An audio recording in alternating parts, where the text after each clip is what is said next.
குடிகாரன் இந்த படத்தை பார்த்தால் நான் ஹோப்போட நான் எப்படி வருவேன்னு இந்த படம் கத்துக்கிறோம்.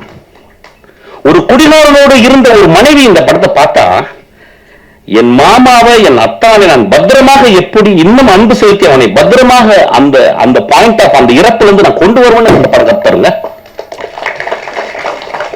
குடிகாரனுக்கு பிறந்த 2 குழந்தைகள் இந்த படத்தை பார்த்தா ஐயோ என் அப்பா எவ்வளவு நோபலான ஆளு, எங்க அப்பா குடிச்சிட்டு மிச்ச காசு எனக்கு தின்பண்டங்கள் வாங்கிட்டு வரானே அப்படின்னு சொல்லலாம். ஐயா, மனிதர்களை நம்ம உடனடியாக எடை போட்டுறோம். ஏன்னா நம்ம எப்பயுமே பாக்கெட்ல ஒரு தராசு வச்சிருக்கோம். அவன் சும்மா அப்படி சிரிச்சுட்டாரு, ரொம்ப நல்லா இருக்குல்ல அப்படிமா. அவன் பெரிய பாடா இருப்பான், அவன் ஃப்ராடு பாடா எதானா இருப்பான். நம்ம உடனே நல்ல மனசு இல்ல அப்ப ஒருத்தன் என்ன அப்படின்னு போவான், ஒருத்தன் அப்படின்பா.